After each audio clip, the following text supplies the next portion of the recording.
Kumusta, magandang araw sa ating lahat mga kapwa ko ka-farmers, mga ka-viewers from Luzon, Visayas at Mindanao. So sa araw ito, unang-una ako po ay magpapasalamat dahil po sa inyo 17,000 subscriber na po tayo sa ating YouTube at saka 51,000 followers sa ating FB. Okay, maraming salamat po, no, sa patuloy ninyo, no, na pagsuporta sa akin. At ito naman po mga ka-farmers, mga ka-viewers, mag-a-update na po tayo sa ating mga pananim na napinsala sa sobrang pag-ulan sa loob ng 17 days. So ngayon mga ka-farmers, kitang-kita ko ang stress po, no, ng ating mga pananim. Sobrang stress po nila mga ka-farmers, kaya nagkakapunggo sila, no? Bigla silang naninilaw. Buti naman po sa awa ng Diyos, hindi naman sila bumagsak, pero kaya naninilaw po sila mga ka-farmers. So alam nyo, share ko lang po sa inyo, yung ampalaya natin ay marami po itong pinagdaanan na mga pagsubok. Una, yung hindi pa ito natin hagisan ng lupa sa puno, inulan to ng sobra, no? Kaya sa paghagis namin ng lupa sa puno mga ka-farmers, stress na po siya, and then nag-recover, no? So yung time na na-stress siya mga ka-farmers, na mamarako siya. So parang nasa 30% na lang ang hindi na mamarako. At sa awa ng Diyos, yung uminit ng mga 2 linggo, mabilis lang ang pag-recover. And then yung time na nag-recover siya mga ka-farmers, sa loob ng mga 3 linggo, normal ang panahon, init, ulan, maganda din, nagbunga. And then ngayon naman na aasahan natin ang susunod na harvest sa pang-8, pang-9, pang-10, 11 at saka 12 ang may pinakamarami. Parang hindi na tayo makapagparami mga ka-farmers dahil sobrang stress na po sila. So kita natin mga ka-farmers, malungkot ang ating tanim dahil palaging basa, no? Tingnan nyo ang baba, oh. Nasa itaas ako, no, sa punong chiko, kasi tapos na po akong nakapag gawa ng content sa ilalim. So ngayon ipapakisili ko nyo dito sa baba, sa itaas. Kung tingnan natin mga ka-farmers, no, maganda ang itaas, no, tingnan. Pero kung lalapitan natin sa camera, pero dilaw na. Alam nyo ba kung bakit? Kasi nalubog po sa tubig, ulan ang kanilang mga puno. Hindi naman po sila binabaha, pero dahil 17 days old, nalalasa ang ang ulan, tapos may bagyong Maymay pa nadala at hanging habagat na may dalang ulan na sunod-sunod, yun mga ka-farmers, sobrang stress sa ating tanim. So ang tanim na hindi natin masyadong napinsala, yung bell pepper lang, kasi parang dahilig siya, and then hindi siya plastado sa malakas na hangin. Ang napinsala natin sobra yung talong natin, nasa 60-40. So meron tayong 16,000 kapuno, no? Ito ang ating taniman ng talong. Yan mga ka-farmers, ang taniman natin ng talong. Yung medyo na malinis yan, talong na yan na napinsala, no, sa tubig ulan.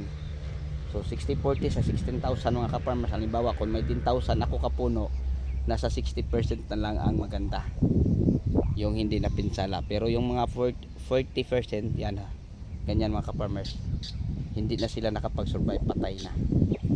Kasi dahil sa walang tigil na pag-ulan. At ito namang ating ampalaya, ayan, tingnan nyo, ganito na din ang kanyang kalagayan, naninilaw na, no?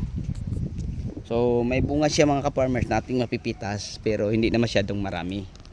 So ang inasahan natin na ang ganito kaluwang magpitas ng 5 hanggang 8 tonelada, parang hindi na mga ka-farmers, dahil pangalawang bisis na to siya na stress mga ka-farmers. So yan, namamarako na naman uli.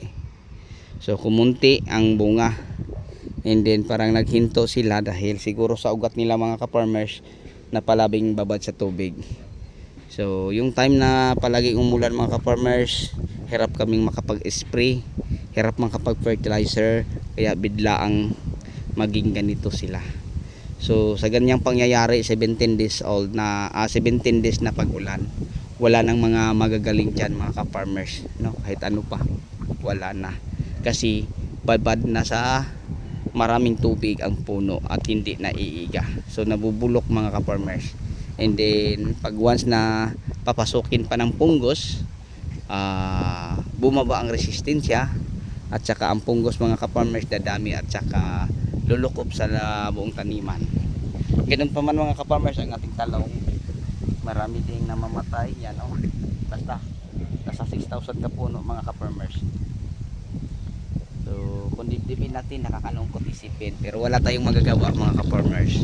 So may isa tayong commentator din na nakasubaybay, sabi niya binabalance lang po daw ng ating Panginoong Diyos, kasi pag marami daw akong ani, ang presyo naman po ay mababa, no? And then pag halimbawa mga kapwa ko ka-farmers, kunti lang ang ani ko, ang presyo naman ay mataas. So kahit kunti lang ang inaani ko mga ka-farmers, dahil maganda ang presyo, so may kita pa din, no? May kita pa din kaysa sobrang ganda pero wala kang kita dahil mura. So kung halimbawa ako ay makakapitas nito mga ka-farmers ng tag 5 tonelada o 8 tonelada, ang presyo baka 20-25 lang. So kung meron akong 5 tonelada tag 20, ay magkano lang? 100,000. So kung meron akong 1,005 kilos tapos tag 100, 150,000. So kahit kunti lang mga ka-farmers, kaya pa din ni Lord, no? Gumawa ng hiwaga sa atin na parang mamangha tayo, no? Kasi marami siyang paraan. So kung isa kang taong mabait sa kapwa, matulungin sa kapwa, handang magbahagi ng mga walang inaapakang tao, gagawa ang ating Panginoong Diyos ng pasensya na sa inyo ha, bulol ako sa Tagalog, hiwaga, no? Parang mamangha ka, no? Parang sa Bisaya pa, butang imposibleng mahitabo sa imong kinabuhi, no? Yung parang gano'n. Anong Tagalog dyan mga ka-farmers? So pasensyahan nyo na po ako, hindi po ako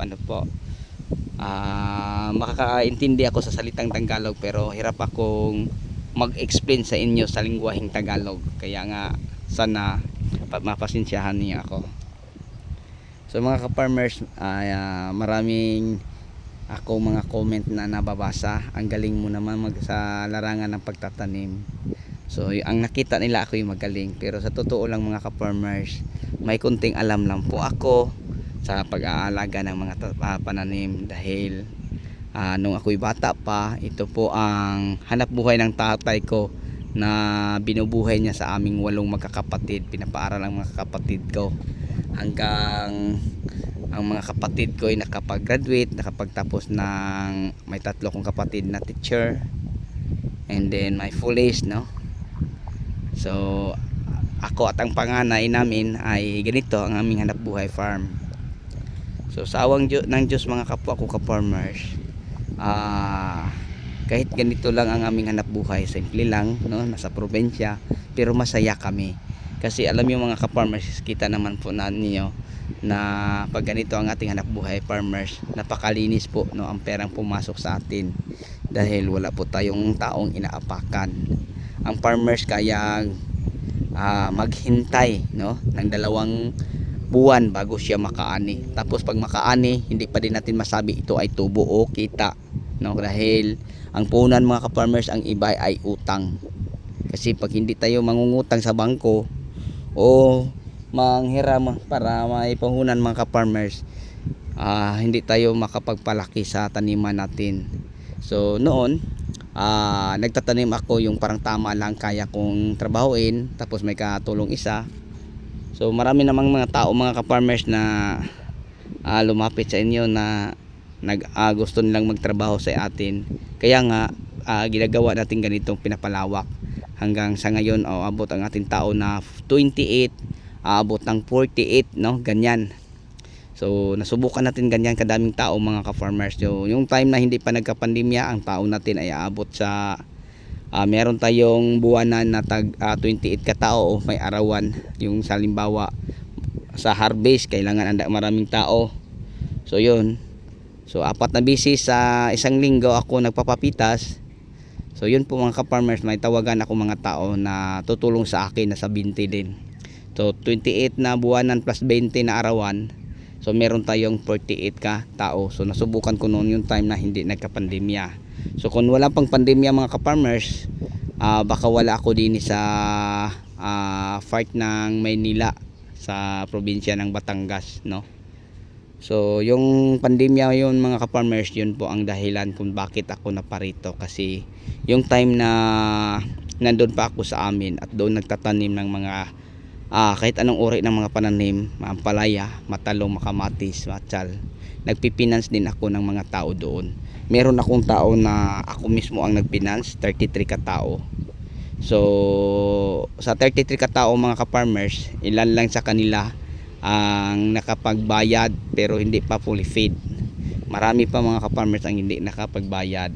So yun po ang dahilan mga ka-farmers na ako'y lumipat dito, no, sa lugar ng Batangas, kasi pag once na makita ko sila, makasalubong ko sa bagsakan, parang iniiwasan nila ako dahil may ano sila sa akin, pero hindi ko naman po sila sinisingil. Tanggap ko naman po yung mga panahon na yon, kasi alam yung mga ka-farmers ang usapan namin, pag maag-ani sila ng gulay, yun magbabayad sila. Yung time na nag-ani sila mga ka-farmers, ako din mismo ang bayar nila, dahil marami akong tanim yung mga panahon na yon na hindi bumaba sa mga, meron akong isang area 13 hectares, may 12, may 7.8, so ganyan kaluwang. So araw-araw ko pinipitasan, hindi ko lahat ma-ibenta mga ka-farmers, kasi yung time na ako'y pumunta sa mga bagsakan, ilang tao lang ang makikita ko, karamihan pulis, mas marami pa ang pulis kaysa mga taong mamimili. So yun po mga ka-farmers, nag back to zero tayo sa mga panahon na yon. Kaya yung mga tao na meron tayo na hinahawakan natin, binibitiwan natin sila sa kalagitnaan ng pandemya, kasi ang pandemya parang 3 taon, no. So sa kalagitnaan mga 1.5 years, ako pa din ang nagbigay sa kanila ng mga pangangailangan sa pamilya nila, no. So nagsisi ang iba para trabahuan lang. So yung time na yon mga ka-farmers, yung parang nakita at gipit na ako, sabi ko sa kanila, hihinto muna tayo sa pagpa-farming, and then bilang isang mga ka-farmers, nag-abot lang na lang ako sa kanila ng tag-3 bigas, no, sakong bigas na tag 25 kilos, and then pera pang bili ng fertilizer.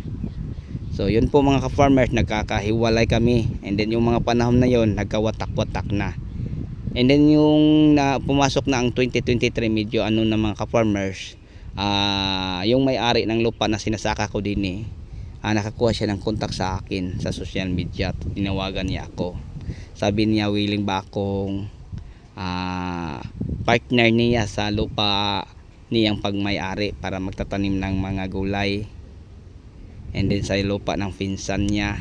Sabi ko, ano po ang partida? So sabi niya, kunin niya lahat ng gasto sa tubo, hati daw kami. Sabi ko, sige, walang problema. So dahil siya ay nangailangan mga kapwa ko ka-farmers ng tao, kinuha niya na ako ng ticket, tapos may dala akong taong dalawa na bitbit ko para ako'y naparito sa Batangas. So yung time na kinuha niya akong ticket mga ka-farmers, mga 2 weeks, no, mga 2 weeks bago ko sinakyan papunta din So yun, tinupad ko ang aming napagkasunduan mga ka-farmers, kaya ako'y naparito.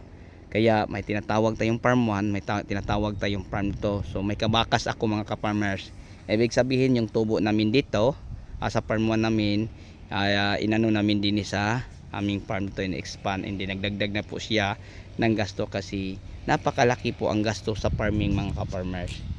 So yun po mga ka-farmers, nandito na po ako ngayon, at ito naman po napasabak sa matinding pag-ulan ng mga pananim. So okay lang yon, kasi bilang isang farmer, kasali na o package na ang kumita at malugi, dahil wala tayong ibang hanap buhay mga ka-farmers kundi ang pagtatanim lang ng gulay.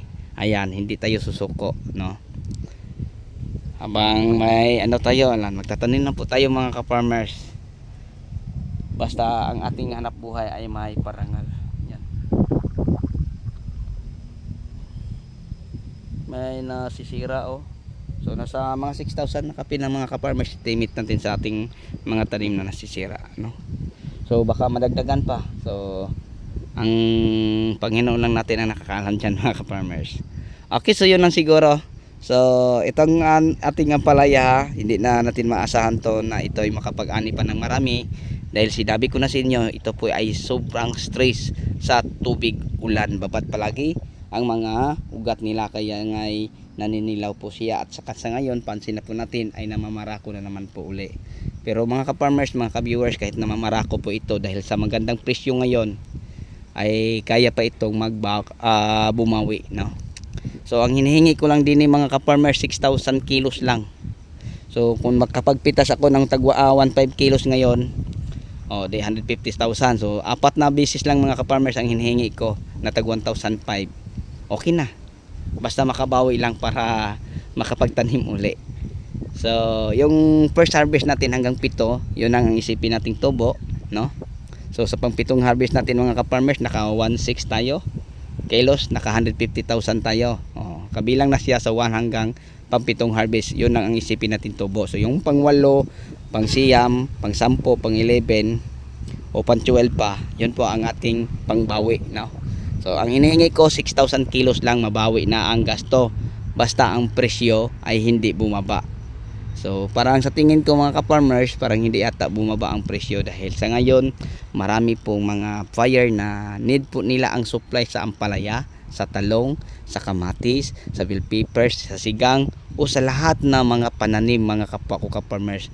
Kaya nga ako pa rin ay nagpapasalamat ng ating pong may kapal kahit paman ang ating mga pananim ay napinsala, pero hindi naman po lahat may natitira. Kaya alagaan ko to mga ka-farmers, no?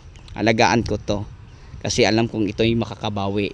So makita nyo sa aking reels, no? Kasi mayroon tayong Facebook, same name lang po sa ating YouTube, na nag-aani tayo ng talong, sitaw, pipino, ampalaya. So yung apat na mga ka-farmers, yun po ang available natin ngayon. So sa susunod may siling sigang na at kalamansi sa mga susunod na mga araw.